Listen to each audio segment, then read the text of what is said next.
season starts here, the Vancouver Boat Show.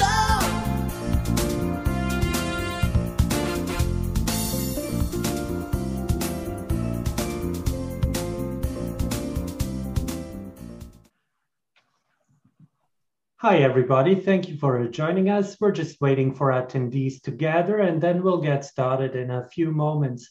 Thanks for your patience in the meantime.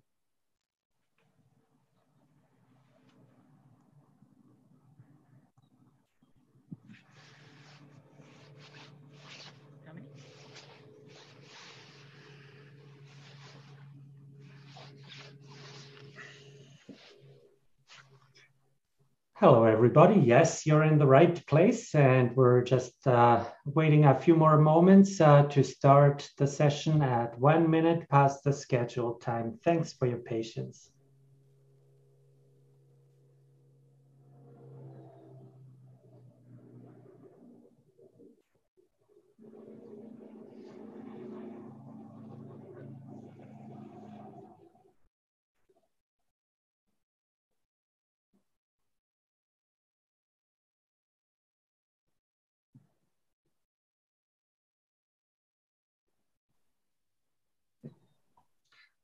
All right.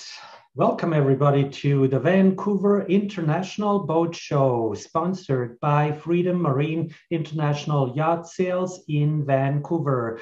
I'm your moderator, and please reach out to me if you experience any technical issues. Just contact me in the chat window, and I'll do everything that I possibly can from my end to help you. During the presentation, if you think of any questions, please type them out in the Q&A box, and then hopefully we'll have some time to read them out after the presentation. So now it's time for what we've all been waiting for. It's a great pleasure to present to you Rona Tepper and Adam Gibbons and A Rescue on the Water, Priceless. Good afternoon, folks. Thanks for joining us. We are in beautiful South Surrey at Crescent Beach Marina today. Lucky enough to be able to sit outside. Many of you are probably dreaming about boating weather starting up, and so are we. Just a little bit about myself. I've been with RCMSR for coming up on 4 years now, and I'm one of the station leaders here. I got involved because I've always had an interest in water safety, lifeguarding background. Love being near the water. I live right by the beach here, so it's been a great opportunity to give back to the community as well. This is Adam. Hello, my name is Adam, and I have been a member for just about 3 years now. I'm an advanced crew member, part of the training team, as well as one of the recruitment people here at the Station 5.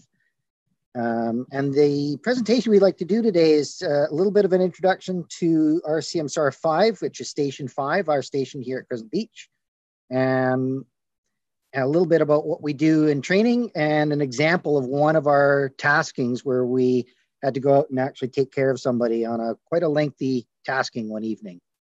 So without further ado, I'm going to share with you guys a little slideshow video, just to give you a sampling of what it is we might have to respond to. This is a short but loud and confusing 16-minute video.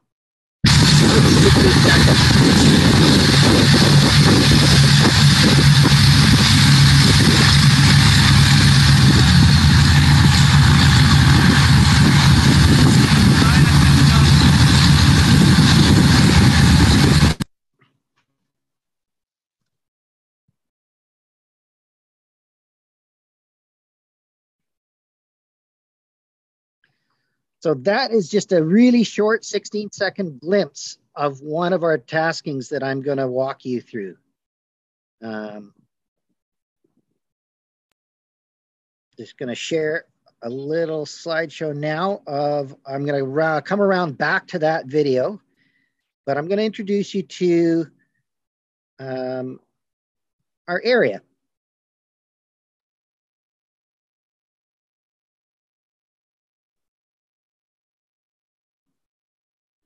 So this is a virtual training run through our the area that we're responsible for. We're located in Crescent Beach, but we are responsible for an area covering some American waters, some Canadian waters, out to Saturna Island, and Boundary Bay, Mud Bay, Semiahmoo Bay. And this is going to just walk you through the run we take every time we go out to train in our area. So here's an overhead view of departing. Our boathouse is in the bottom left corner. Right in here, we go out the trestle and we have to go around the spit. So our boathouse is located right in here. We come around the corner and we go out what we call the channel, past a bunch of channel markers. Before heading out, we always make sure to check our apps, check on the weather, especially the wind and the waves. So a wind of 6 knots is not much to contend with. This was actually on a very, very nice training day that I snapped this screenshot. We also want to make sure to check the tides. A large tidal exchange has repercussions for us on the boat. It means that we have to make sure to stay in our channel when we're going in and out. Otherwise, we might accidentally run aground, which would not be good. A very high tide means that we will have to get somebody to open the trestle so we can get in and out of our boathouse. And a large tidal exchange means a lot of water moving in a short amount of time. So that means we may have some current to contend with. We also might check an app called Marine Traffic to see what other vessels might be on the water. This app is quite handy. It doesn't tell us everything that we might expect to be on the water, but it does give us a hint as to what is out there. And then here's a glimpse of a very nice, sunny, perfect conditions day running out past our navigational aids on the way out the channel. Very much like today. We have a very nice day today. Platcom. On our way out, we'll be using our instrumentation to tell us both where we are on a chart plotter and also what is out there ahead of us on our radar. Always making sure to cross-reference the targets that we see on one with the same targets we see on the other. And in this case, those targets are the aids to navigation. We want to make sure that we go around them and not into them.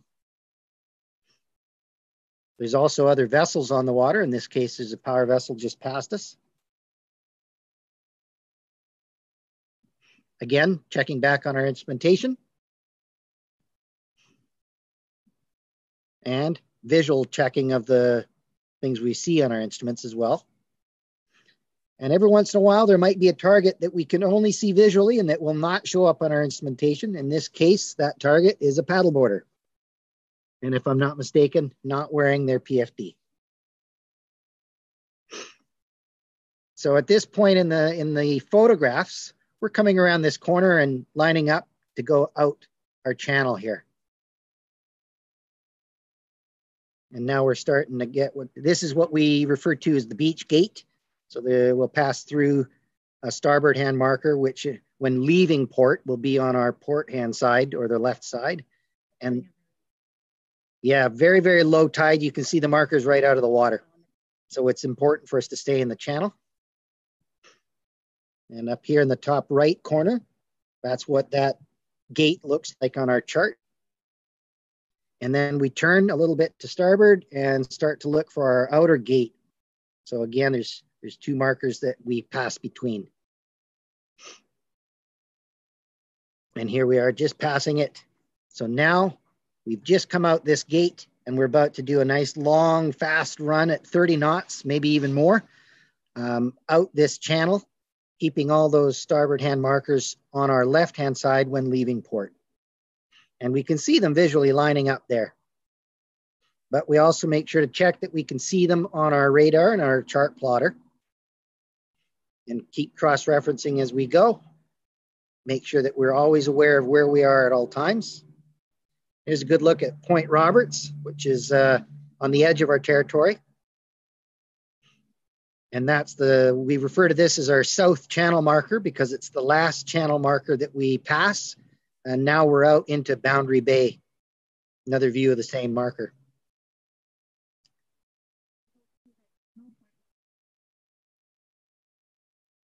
And Boundary Bay is so named because it in fact is a boundary between US and Canadian waters. So as we pass this line dividing the screen we are actually entering US waters. Thankfully, we do not have to declare that we're entering US waters every time we go, as long as we don't drop anchor or put into port in US waters. This is what one of the border markers looks like. So the border is actually marked by navigational aids. And then once we've passed the border and we keep heading out towards Strait of Georgia, if let's say we're crossing over to the Southern Gulf Islands, there's another aid to navigation, which is a bell buoy. And this is what the bell buoy looks like. It's also home to several large sea lions. And here's a nice overhead view of our entire territory. So we could see Point Roberts on our left, and South Surrey and Crescent Beach over on our right. And in the background, we can see Richmond and Vancouver and the North Shore Mountain Range. So this covers a lot of our, this one overhead view covers a lot of what our territory is, but we actually do train and cover territory that goes all the way over to the Turner Island. So our base is located here, but we can cover territory ranging out to this landmass here, which is Point Roberts, all the way over to here, Saturna, and around Saturna, and back to Drayton Harbor area, Birch Point area. All in there is our territory. We could be called outside of our territory if there was a massive, a large event, but in terms of smaller events, like somebody needs a tow or is broken down, that's our main territory. And there are other units located in other areas that might be better suited to respond to smaller events closer to their areas. And then here's just more of a satellite type view of the same perspective of our territory. So again, around Saturna and White Rock, Boundary Bay, Mud Bay is in here. We don't actually go into Mud Bay for obvious reasons. It is not water, it is mud. And we have to be very careful. One of the things that is important to know about our territory is a procedure called shallow water approach, because we do have a lot of very, very shallow areas in our territory. It requires special procedures in order to get into. It's important to know these procedures because we do also have a lot of paddle boarders and kite surfers in our area.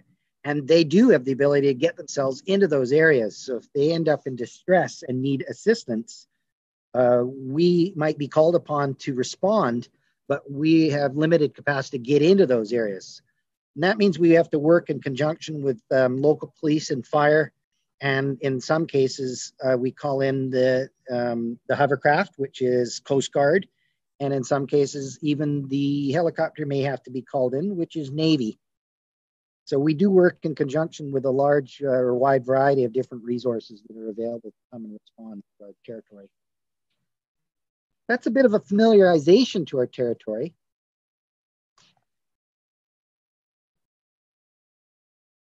And what I'd like to do now is share a specific example of a tasking that took place in our area. But before I do that, we're going to go through a few slides just to give you a little introduction to our boathouse and to what RCM SAR is in general. And Rona is going to take over and cover that. So for those that don't know, Royal Canadian Marine is a non-profit organization. We operate 32 active volunteer marine rescue stations along the coast, along the waters of British Columbia, covering over 25,000 kilometers of coastline. We have over 900 volunteers and are on call 24 hours a day, 365 days a year, ready to respond to marine emergencies at a moment's notice. RCM SAR also has a station devoted just to SAR prevention. Our mission is to save lives on the water. RCM SAR volunteers conduct on average 1/3 of all marine rescues every year. Through an agreement with the Canadian Coast Guard, we are called out to marine emergencies by the Joint Rescue Coordination Center in Victoria. RCM SAR volunteers also conduct pleasure craft safety checks and educate local communities on SAR prevention, safe boating, and provide free loaner life jackets for kids at many docks and marinas across the province. Thanks to the support of our partners and donors, our volunteers stand ready to leave their jobs and their families to help people in trouble on the water, saving the lives of hundreds of people and thousands of dollars in property each year. So I was just saying there are 32 active marine rescue stations. Our CMSAR operates in the coastal waters of BC with stations located in the Salish Sea, off the west coast of Vancouver Island, and in the northern coastal areas within the vicinity of Prince Rupert and several Indigenous communities. If you're interested in becoming a volunteer with our CMSAR, I'll just give you a quick. You have to be 18 years of age, be in good physical condition, and pass an annual fitness test, pass a police information check, including a vulnerable sector check, complete the Pleasure Craft Operator Certificate course, complete the Restricted Operator Certificate Marine, and attain basic first aid or higher with CPRC and AED, and attend regular training sessions and respond to emergencies on short notice. Thank you. So I'm going to show you that quick video one more time just to bring us back to what an actual tasking looks like. And then I'm going to walk you through a timeline of what that night went, how that night went, what was it like from the moment we got paged until the moment we arrived, what the event was, like what the rescue entailed, a little bit of, without revealing too much, a little bit about who the people were that we helped, and how that's an issue in our particular area, and just how long it took to accomplish that particular tasking. So let me share that video one more time just to refresh your memory.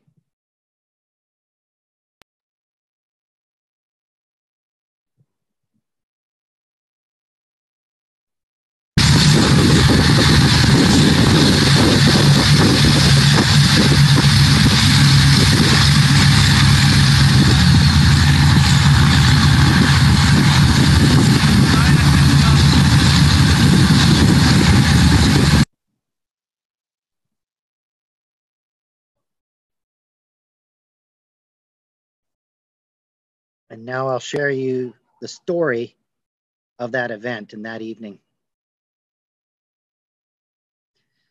So we're all volunteers and we have a paging system called Connect Rocket. And so on our phones, we all have a certain phone number programmed in. I use a particular ringtone for that phone number. I've chosen Sherwood Forest. So I know when I hear doo, doo, doo, doo, doo, it's time to get ready to go to the boathouse because somebody's paging us to the boathouse. In this case, the page was a twos call, which is a non-emergency tasking. So the duty crew goes. Whoever's on call that week goes to the boathouse. If it's a threes call, that's an emergency tasking, and speed is a little bit more of the essence. Having just watched that video, you may be asking yourself, really, that was a non-emergency call? Well, often on the way to the call, it might change from a twos to a three. Conditions will often change very quickly. Whatever's going on, it's never static. It's always a changing environment. So I would argue that in this case, it really did change from a twos call to a threes call while we were en route based on the conditions and based on the danger level that we witnessed when we arrived on scene. But at the point of getting the call on the page, it was a twos call. So no huge sense of rush. We always move quickly and efficiently, but safely. And this call came through on my phone at 5:46 in the evening. So dinner time, as usual. They always seem to happen at dinner time. This is the message that goes out to all of our members of our station to let them know that our boat, which is named Protector, has departed base. And it's going either on a mission or there's no estimated time of arrival back to base. We don't know how long this tasking is going to take, but we send a message is sent out to let everybody know we are in fact leaving. These are screenshots that I took to reconstruct our timeline from the app Marine Traffic. I did this to create a debriefing report so that all of our members the next Wednesday night could get a debrief of what took place on this tasking. Every Wednesday we train when we're allowed, so pre-COVID. Every Wednesday we train in person at our boathouse. And the reason for that training is that a lot of the skills that we acquire are perishable skills. And that simply means that if we don't keep practicing them, they will not stay fresh. They'll go away. Every Wednesday we pick some sort of topic, and after a major tasking, that topic will often just simply be a debrief where the crew that was on scene will explain to the crews that were not on scene what took place and what can be learned, what could have been done better, what was done well, what went down. And so now I'm sharing that with you. So on our way out, we knew where we were headed, and this was a call and it was initiated by a local resident. So the area that we were tasked to is surrounded by quite high cliffs, and on a bluff above the beach are a lot of homes that can oversee all of the water that we cover. So in this case, a local resident saw there was a sailboat in distress and called 911.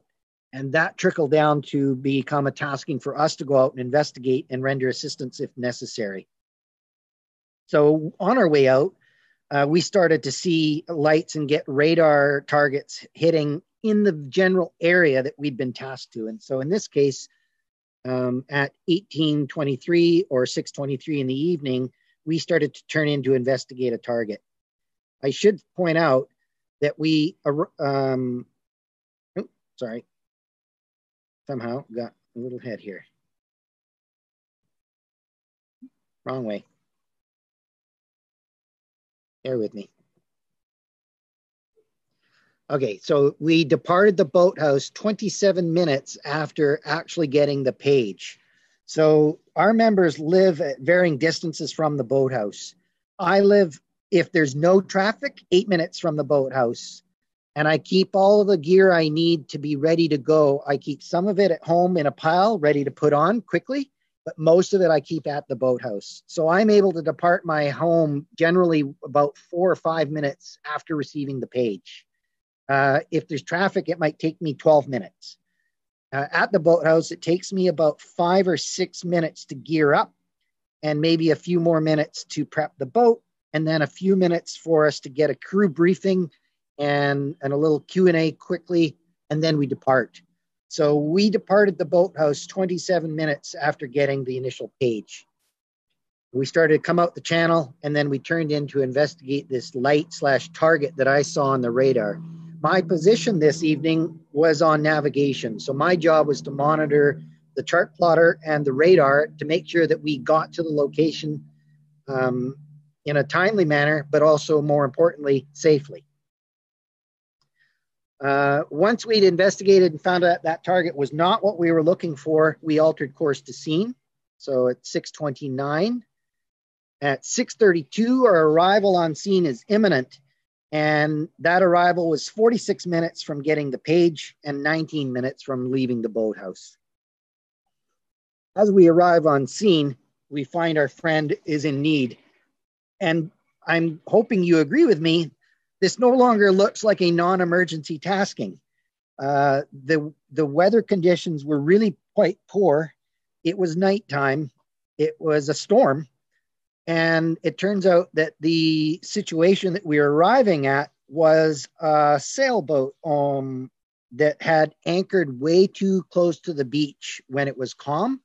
The tide went down, the conditions picked up, and he was now in 6 to 8 foot rollers being pushed onto the beach. When we arrived on scene, he was naked from the waist down, standing behind his boat, trying to push it off the beach in 6 to 8 foot waves. So not a non-emergency. This was actually a very dangerous situation that we arrived to. The reason I say our friend in need is that we'd actually attended to this person about 6 times over a 2-week period. And give a little bit of a background. It's a homeless individual who lives on this vessel. It's a sailing vessel, but with no sails and no engine. So he drifts around and floats in and out on the tide and drops anchor and sleeps and lives on this vessel. The vessel oftentimes ends up completely beached in the sand, completely with no water. And the next time the high tide comes in, it floats again, and he floats around and moves around. So he definitely was a challenge to deal with. And we'd been on scene with him several times before this particular storm. In fact, we just warned him not to stay where he was, but in fact, he did stay there and ended up in some trouble. At 7:24 in the evening, one of our fellow members texted us to ask if we needed food, and we agreed that we absolutely did want some food. So my response, which was brief and to the point, was sure. So she ordered us pizza at 7:24 in the evening and arranged for it to be delivered and waiting for us back at the boathouse. Keep that time in mind, because we'll circle back to that. At 19:24 or 7:24 p.m., pizza was ordered.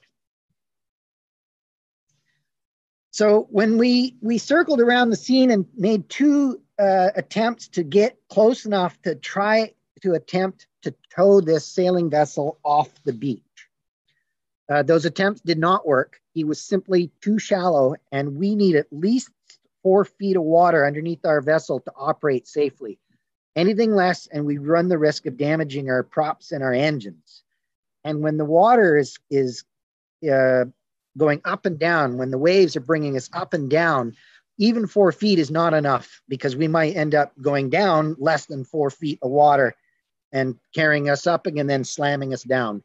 So we made 2 sort of test attempts to get close to him, and we really were not able to get close enough to attach a line and to attempt to tow him off the beach.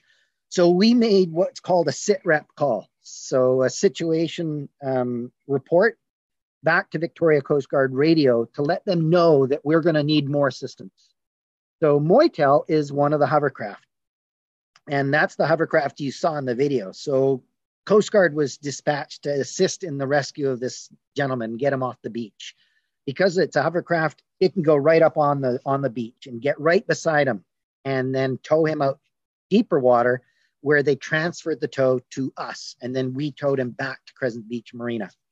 So at 7:36 in the evening, I started to track the progress of Moitel from their base at Sea Island to our scene.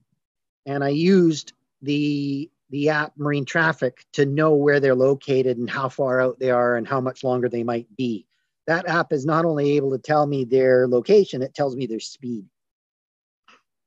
While we were waiting, I made sure to keep ourselves updated on the tidal information, and we were on a rising tide, which was helpful to our situation. It was bringing more water underneath the sailing vessel, making it easier to get them off the beach and out into deeper water. At 8:22, we were still waiting for Moitel to arrive. So I did a little quick log keeping. So one of the easy ways to collect information while we're on scene that's going to be used later to make our reports is to just pull out my phone and snap photos of the instruments. So in this case, I was snapping a photo of our lat and long that would be used later when our reports are made and our logs are kept.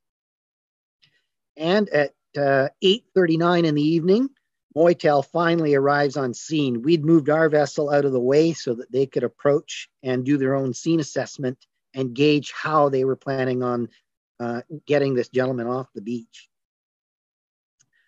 Meanwhile, one of our members, Kari, had come down and walked down with Surrey Fire and guided them down to shore in case injuries were sustained and the passengers on board that sailing vessel ended up on shore. And so it was in fact her video that I used at the beginning to show you what her perspective was like from shore. Very loud and chaotic, as it turns out.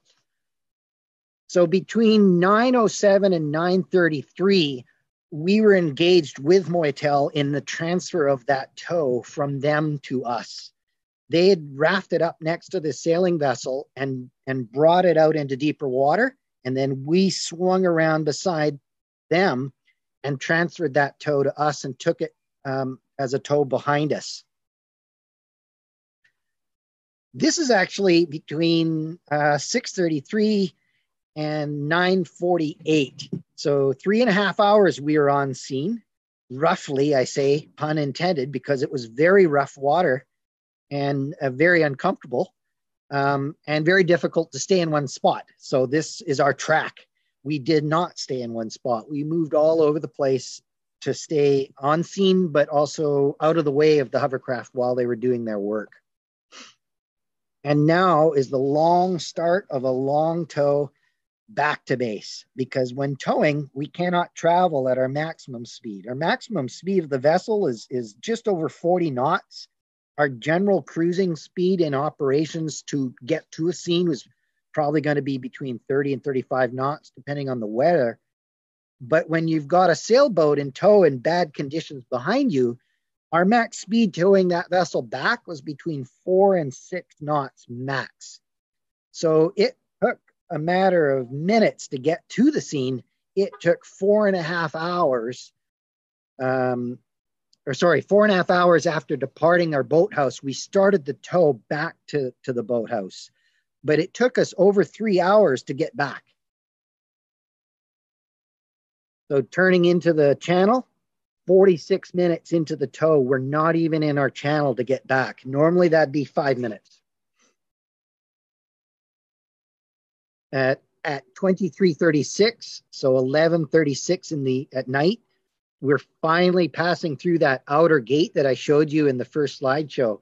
So 1 hour and 2 minutes just after beginning our turn into the channel. While towing, we always have to have somebody on the back deck, and their job is called line handler. And their job is to set up the tow, but also to monitor it throughout the trip back. So for that length of time, Doug, who is one of our coxswains, was handling the job of line handler and just making sure that everything behind us is safe and that we're not going to broach that sailboat into the waves and not going to capsize it. It's actually a very difficult task in the weather conditions that we had. At 25 minutes past midnight, we brought that tow alongside us and woke up the passengers who were in it. There were 2 people who had curled up in their bed, and to ride out that ride back was very uncomfortable for them.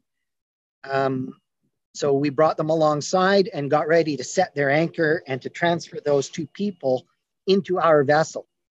And the reason is that their mast would not fit under the trestle.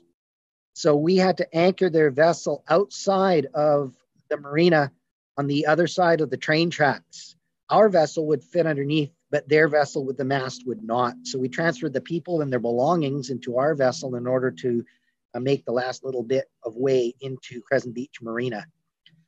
The reason for saying locating pants or not is because they had taken off their clothes and curled up in fresh, clean blankets and bedding to stay warm on the trip back.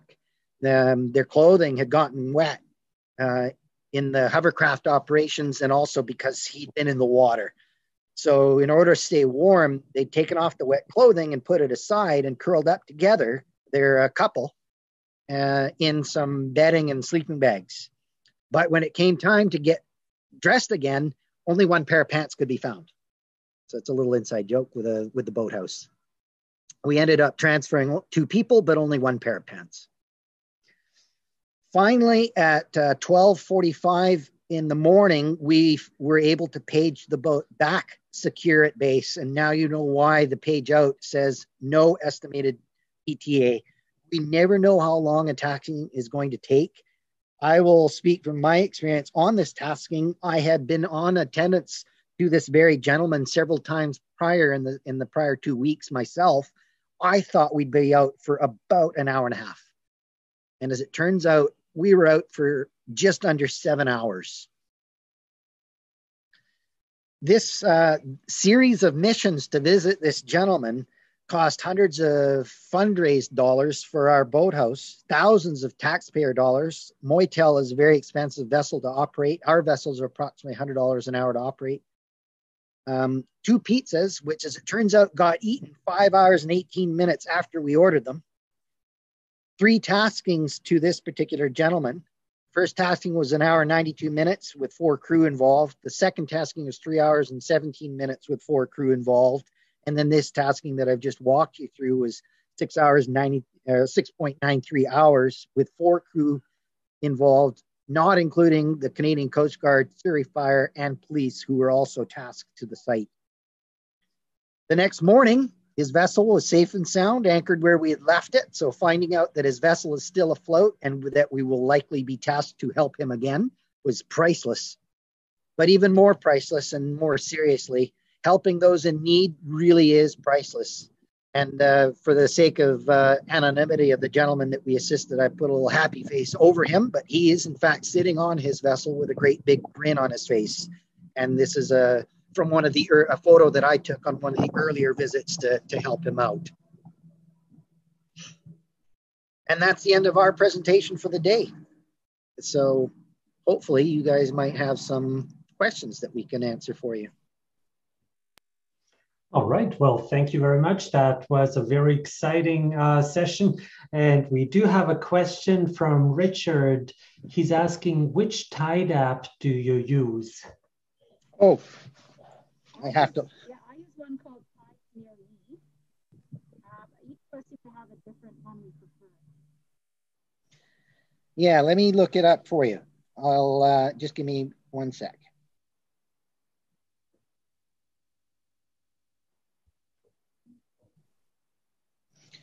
And I'll be able to tell you exactly why I use the one I do. There's several reasons. So mine's just called Tides. I like it because A, it's free, but it does show ads, but they don't interrupt my use of it. And B, it's got widgets. So I've set up my home screen to have all the apps that I want to look at while I'm walking from my car to the boathouse. I don't ever run from the parking lot to the boathouse. So I've got this small window of time where I can calmly walk and check the information I want to check. But I like it all to be in widgets so that I can have it all in one place that I can see at a glance on the home screen of my iPhone. So the one I use is called Windy. The other reason why I like it is because it shows the graph. So that screenshot that I showed you is from the app. And I am able to discern a lot of information just from the graph. If I see a really steep curve and a really tight curve, then I know to expect a lot of current. And that's important because that current affects us going in and out of our boathouse as well as in and out of the channel. If I see that from the graph that we're in a really low point, but it's coming up, then I know that when we're tasked to a shallow water approach, that we're going to have to be prepared for shallow water procedures. So I love that app because I get the graph. I don't like cables. Tide cables take way too much brain power for me when I've already got so much going on in my brain on the way to a tasking. I like to be able to just look at the graph, see the high, see the low, see how steep it is, see how tight it is. I hope that answers your question. Thank you. And this Martin saying above and beyond. So there's a compliment. He says, why do we tolerate incompetent boaters? Well, that's a very big question. So I think I'll answer it by saying this. We're not an enforcement agency. So we don't go out to enforce bylaws or to chastise people for their incompetence. Yeah, if somebody's in need, they're in need, and our job is to go there to, and our mission statement is we put our crew first. So we would never endanger our crew to enact a rescue. But if our crew is safe, we don't mind some risk, controlled risk, calculated risk, planned for risk. The second is the vessel. So we're not going to risk our vessel. Inherently, if you risk our vessel, you're ending up risking our crew. After that, it's the mission. So we don't mind some risk as long as we're not really taking silly risks or knowingly taking very, very high risks. But if our crew and our vessel are safe, then we want to go and help rescue people. And we're not going to judge. We might have some conversations about it, but then to educate ourselves, we might give some tips and pointers to people on the way back into base. But in this case, this person's homeless and he's also dealing with a lot of mental health issues. And so there's not a lot of point in judging. If he's struggling to survive, and in this case, he didn't heed a warning and he got himself into trouble. That said, we're tasked to go there and help him. So we go there and help him. And if he got help in the situation where he needed help again, we would go in and we'd help him again. In the meantime, we do things similar to, say, North Shore Rescue, where we do lots and lots of educational events, and we do public service events where we help to educate the public in the hopes that they will take our advice and avoid needing our help. But no, we don't. We try not to use the word stupid. Poor judgment might be the more tactful way of putting it. Well, thank you so much for your service. I'm sure a lot of people have found it priceless in the past. So now we have, let me just explain. We had a couple of comments in regards to Rona's audio being low. So we have social distancing happening here where Rona is actually removed from Adam 6 feet to stay safe. So we're just, taking this as it comes, and we're dealing with it as best as we can. So Rona, I could ask you to maybe speak up just a little bit. Now let's move to the next question. We have Richard asking, how does your duty roster work? What days and times on, off? So I can take that one. Can you guys hear me okay now? It's a little better. Yeah, as long as you keep the volume up. Okay. We have 4 active crews, each with right now anywhere from 7 to 10 members on a crew. Every Wednesday, a different crew comes on shift. There's Alpha, Charlie, Bravo, and Delta. So when you come on a Wednesday night, you come down to the boathouse and you do an inspection of the vessel. And after that is when you put your name on our e-duty board. And from there, you're on call. You can put your day availability, nighttime availability, straight through until the following Wednesday evening when the next crew will come on board.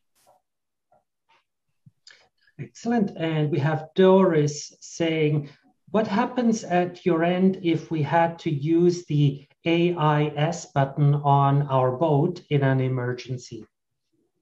I can explain that a little bit. AIS is not going to go directly to us, but what will happen is shore-based emergency services will end up receiving both your message and your location, and whatever you've programmed to be in your message. So often it'll have vessel descriptions and names and things. That will end up eventually, if we have been chosen to be the asset deployed, and that's JRCC that decides that, the Joint Rescue Coordination Center.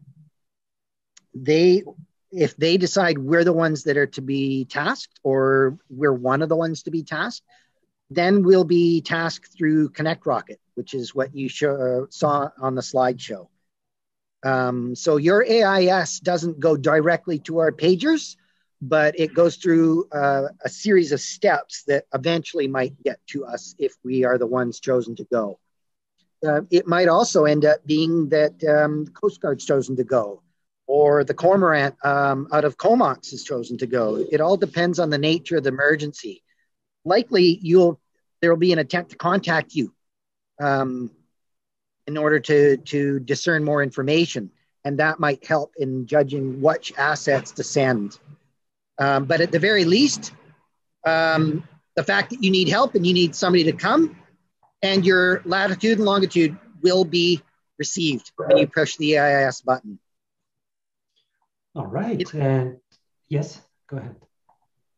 I was also going to say, not only will shore emergency services receive that, anybody with a digital selective calling radio will also receive that. So boats in your near vicinity will receive a mayday signal, a digital mayday signal through their radios. They may try to raise you through verbally through the radio system as well. All right. And now we have Richard saying, are boats allowed to dock at White Rock Pier? The quick answer is briefly.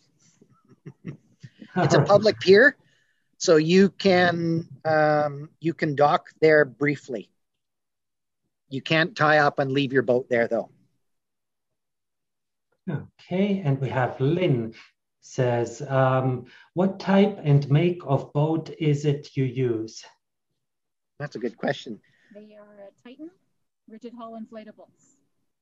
Okay, can we have that again, just a little louder?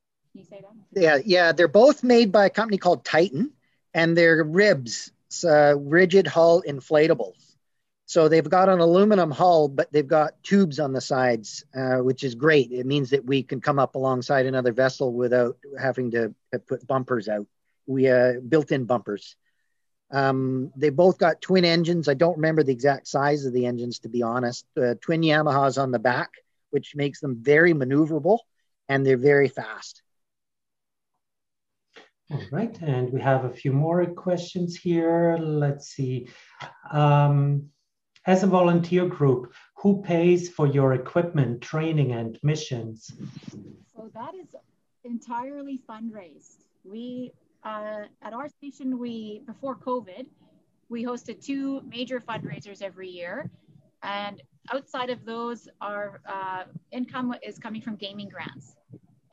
We get a lot of smaller donations from the community, some larger ones as well, but we are all fundraised. So everything is what we are out, when you see us out in the community and we're, putting on an event like racing rubber duckies in the beach or putting on a rock and roll dance, that's where all our income for everything from paying for our vessels, boathouse, the gear that we wear, everything, our training expenses, all comes from fundraise money. All right. So if we don't make it to one of the 2 fundraisers, how would we contribute outside the fundraisers? I believe you can go to our headquarters website for that. Okay. And we have the email address here. Actually, I might look to share a website as well. So if we can have somebody type in a website in the chat box, perfect. Yeah. Thank you. And an actual donation link. That's great. Thank you. All right. If anybody has further questions or comments, please type them in the Q&A box. On the other hand, you can also raise your hand. We'll open your audio channel to share with us as well.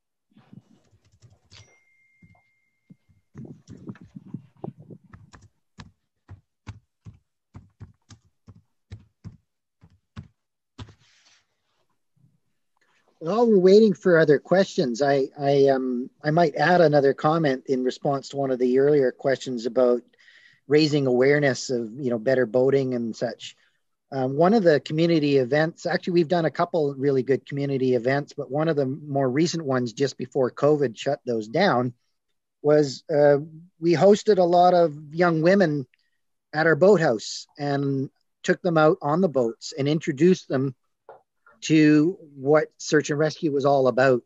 And so it was actually, what was that called?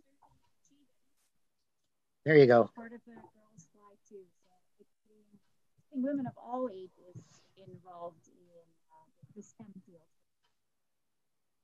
One of the spin-offs of events like that is just basic boating awareness and safety awareness. We kitted up all of these people with full-on gear, the same gear we use, and we took them out on the boats and did a run out in the bay with them. It was a really great event. Okay, we have Richard asking, if in US waters, do you still come and rescue? Yes, the answer is absolutely yes. We can be tasked to either US waters or Canadian waters. It only becomes, the tricky part's not picking you up out of the water. The tricky part is, where do we take you once we've got you? So if we take you to the US, then we have to call in because we're crossing into the US. If we bring you back to our base and drop you into Canada, well, now you're crossing into Canada. It's a little bit tricky with COVID, but the main concern, of course, is that we rescue you. The tricky part comes later. Once we've got you on board, we make sure that you're safe and sound and that we take you wherever you need to go if you're in need of medical care or further assistance. So yes, we patrol and respond in both American and Canadian waters. Which may or may not involve a 2-week isolation then, I suppose, right? I suppose that might happen, yes. Yeah. All right. So, okay. If we have any further questions or comments, please share them in the Q&A box or raise your hand. And we have one here. Your comments about safety of your own crew is paramount. If you are in danger, you are no help to your victim.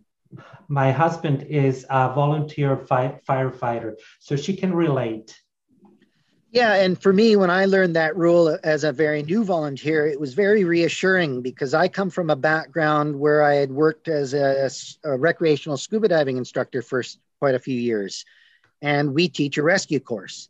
And one of the very first things we teach in that rescue course is that the number one rule of rescue is that you don't endanger the rescuer and that you don't become another person that needs rescuing.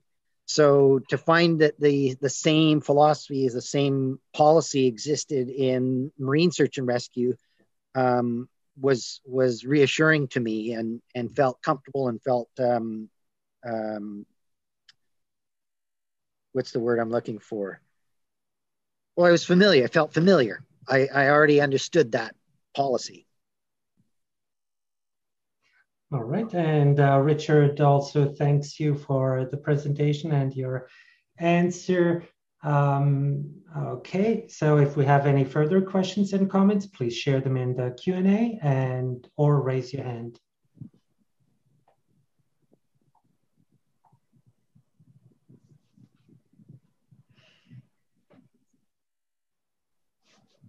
This was quite different, actually, from the other presentations, I'd have to say. I mean, there's such great variety, but I can tell you yours is quite unique in this way. Good. I hope that everybody got a sense of what it's like to go out on a good day versus a bad day. And we train in all conditions. In fact, our boat went out and trained this morning. It's flat, calm, sunny, no waves. It's beautiful. I'm scheduled to go train tomorrow at 8 a.m. We're expecting to have 3 to 4 foot waves, 10 to 15 knot winds and rain. So we don't not train in those conditions because we never know what the conditions are going to be like when we're called to go and assist. And I was hoping that those slideshows, the training slideshow, where the introduction to our territory, those slides were made on a perfect day. The tasking slideshow was made after responding in 6 to 8 foot seas on anything but perfect day. And very challenging evening, in fact, and it was exhausting. And those 7 hours, I have to say, did not feel like 7 hours, except that I was incredibly hungry when I got back. And so the cold, flat, dead pizza tasted delicious. Right. Okay, so I'm the moderator and I know I'm supposed to be in the background, but sometimes I get curious too, right? So I was wondering, how long has your service been around? That's a good question. Our service in general, Yes, RCM's. So Yeah, maybe Ralph could answer that. I don't have an exact amount of time. I know that it's been around a very long time and was known as the Coast Guard Auxiliary for a long time before being rebranded. And I we're think in, it's, in about 40 years. there you go. I was going to say decades at least. Okay, so there's a lot of expertise that actually gets also passed down. Yes, and that's actually a really good comment because the way the training system is set up, sorry, aircraft, the way the training system is set up is that it's tiered so that people who've just gone through then take on a role to assist in the training of others, all under the supervision both of headquarters and our coxswains, who are the most experienced of us. So whilst I'm on the training team, I still consider myself somewhere around the middle of the pack in terms of experience level. But by training and passing along what I've learned so far, it helps solidify both my knowledge and my skills. And yeah, your comment about passing down, it resonates with me. Mm-hmm. We have a very nice comment from Timothy saying, thank you to all RCMSAR volunteers for your service. I am a member of the Coast Guard Auxiliary in Blaine, Washington. Always enjoy working with our partners across the border. Well, that's awesome to hear. And we should probably coordinate to do some training together as soon as we're allowed. All right, and Janine is sharing a link in our chat box as well to learn more about volunteering with RCMSAR. Visit the link that is pasted there.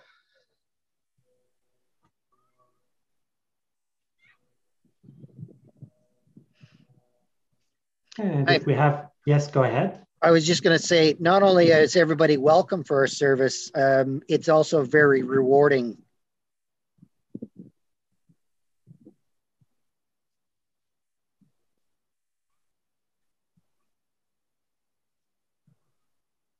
It's surely rewarding and also, I'm sure, quite the experience to also put on your resume and take forward into future careers as well. Yes, that's exactly right. All right, so we're nearing the end of the presentation. We do have a couple more minutes for any questions or comments.